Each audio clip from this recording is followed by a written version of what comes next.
What's up, aloha heavy metal people? So today I want to talk about kettlebell support gear.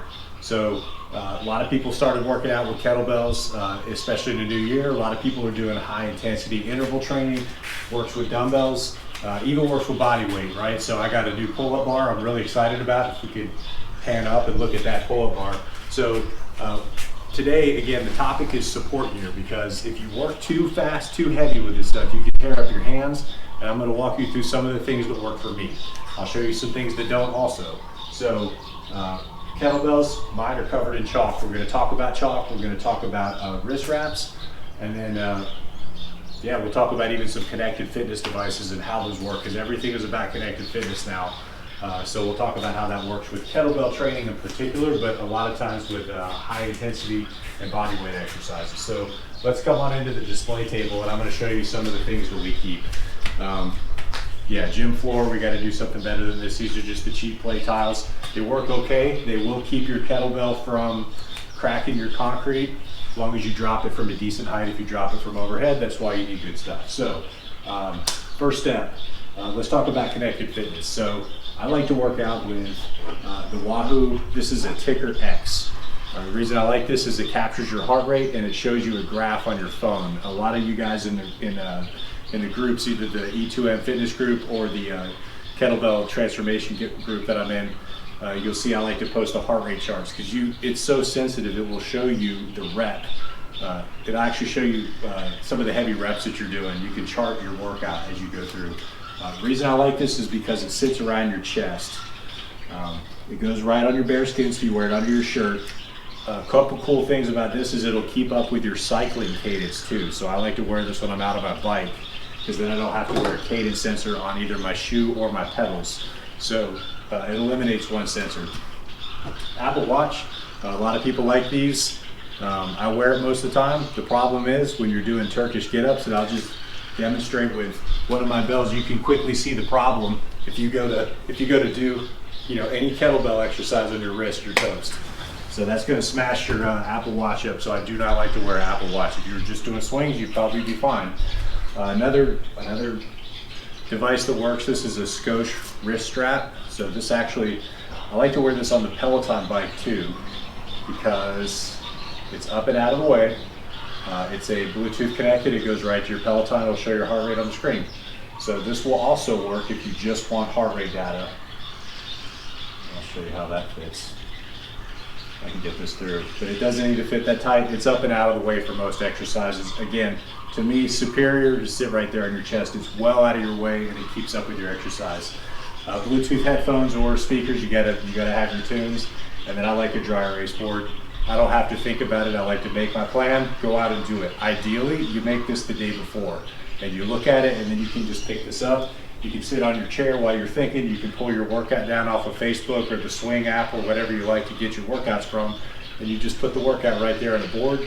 You don't even have to think about it. If you're tired, if you're in the middle of an E2M circuit, you just look up and you got it right there. So classic hack. I have theories about dry erase boards. Personally, I feel like the things that are written on dry erase boards are more likely to happen than things that are written in books. That's the way I like to plan. I feel like that's an appropriate scale plan for working out.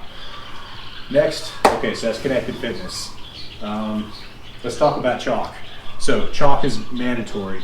If you're doing kettlebells at any intensity, you need to have chalk. It protects your hands.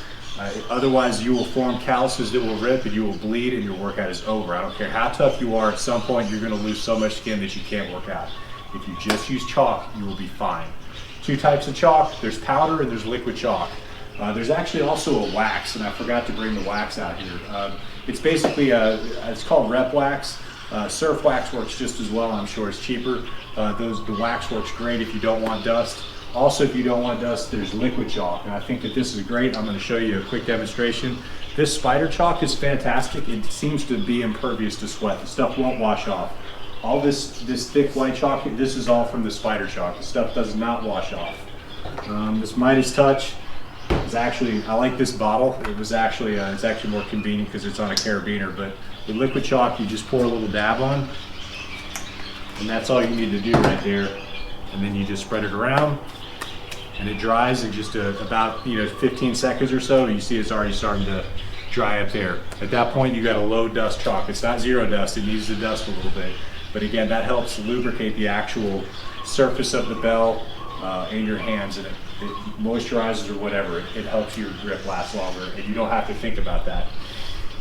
On the topic of powdered chalk, you got to have a chalk pot, right? Because that bag, even though that Primo Chalk is fantastic, it's not a convenient bag to come in and out of every day. It'll make a mess. So if you like powdered chalk, use a chalk bag like this. I got this as a cheapo on Amazon. You can use a Ziploc tub. There's nothing wrong with that.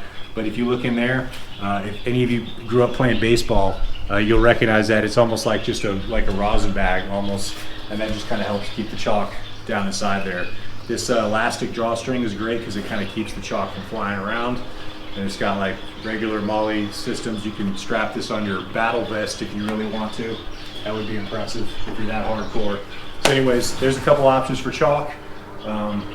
In conjunction with chalk, you'll see I actually have some athletic tape here. The athletic tape, this is just regular Ace tape. The peak point of pressure on your hands is going to be right there in your middle finger. I happen to have a callus that did start to split, so I just experimented with this. I said, what if I just taped? My advice is if you tape, make sure you tape it while your finger's actually in the position, because if you tape it while it's straight, this is going to pull and it's going to end up off your hand. So anyways, just think about that. You want to actually tape your hand in the position that you're going to be doing the work in. That's my hack for that. Okay, so now that we're on the topic, okay, so chalk is complete. Let's move on to wrist wraps and support gear. That's actually what the video is titled, right? So this is called like a gymnastic style wrap. It's made by Rogue, although there's many like it. I'm sure you can get cheap ones too. Principal feature of this, it's made of ripstop material. It's very tough. It doesn't stretch. The way these wrap around your wrist is a little bit unusual. There's no Velcro on these. So that's one thing about these that's great. You can make these as tight as you want. So you wrap these to the end, and then you literally, with that bitter end there, all you got to do is just roll that around a couple times, pull it taut, and it's good to go.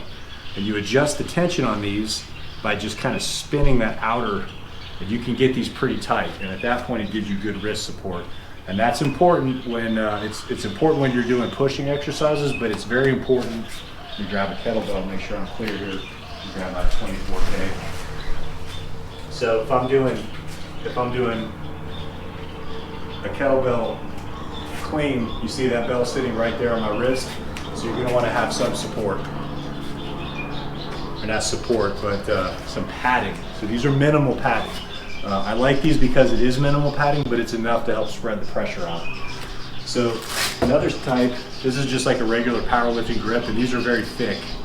So a lot of folks wear these in the gym. They're great. They do give you more padding than this gymnastic style wrap that I have. That's another way to do it. If you really like, and of course if you put kind of the knuckle of that, put the knuckle on that, that's going to give you maximum padding. The one thing I'll say is when you're doing, like say a Turkish get up and you've got the weight sitting on the back, you actually want that weight sitting tighter to your forearm because you can control it better. The padding feels better, but you don't have as much control over the bell. So if you're new and your wrists are hurting, this is great. If you're more experienced and you want better control of the bell and you're going higher in weight, I think that this is great too. Most of the time I wear this every day. For durability purposes, that's one other thing I want to show you. This Velcro, if you're doing swings, if you're constantly doing hundreds of swings, it's going to start, that Velcro is going to start to tear up the crotch in your pants and it looks weird, okay? So just keep that in mind. If anytime you got Velcro on regular fabric, that is going to abrade the fabric.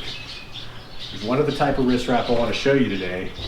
Bear Complex makes these. These are in particular made by Decathlon, which is it's a European, like a French-Spanish sports company. But they do have a footprint in America now, and they do free shipping over 25 bucks. They make great regular athletic wear. In fact, these shorts are from Decathlon. But anyways, this is a different style of grip right here. I don't know what the generic term for these is. They're a little tough to get on, but once you got them, they really give you just this maximum support.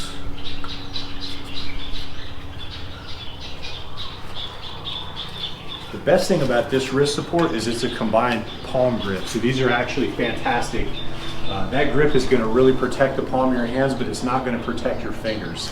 A lot of times you'll see CrossFitters wear these because they're great for their butterfly pull-ups. If you're doing high volume pull-ups, these are actually, these are fantastic for protecting your hands from that, and they're also really good wrist protection. So that's going to keep your wrists nice and safe. Again, you don't have as much control over the bells if you're using a thinner grip like that.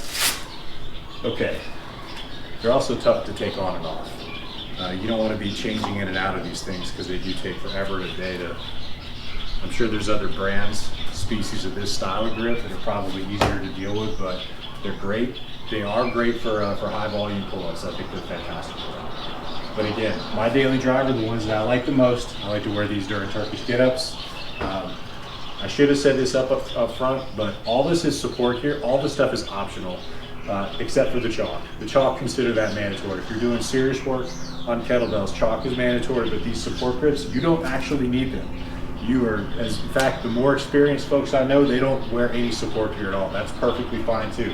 If you want to get up to that level, that's great. But if you're trying to level up and your wrists hurt, it's better to take on some modest support gear so that you have the confidence to take on bigger and bigger weight. I think it's better to do the lifts with support gear, and eventually you can start taking the gear off out of your roster.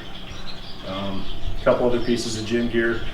So the cordless blower, again, if you're going to work outside like we are, we're here in Hawaii, so we got a lanai, covered lanai. It's beautiful to work out here all the time.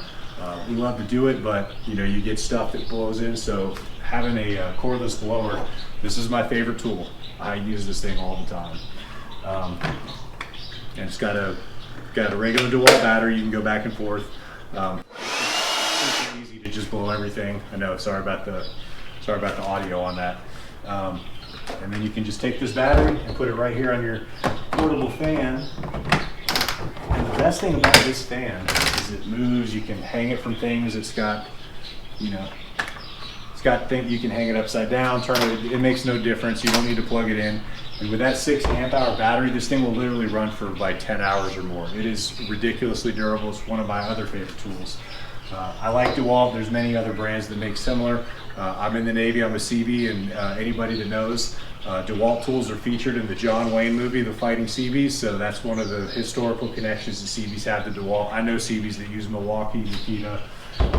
No disrespect. I just happen to like DeWalt. So once you get one system, that's great. I think that one's exclusively at Lowe's. I think Home Depot doesn't sell those, but either way, it doesn't matter. These are two of my favorite tools right here.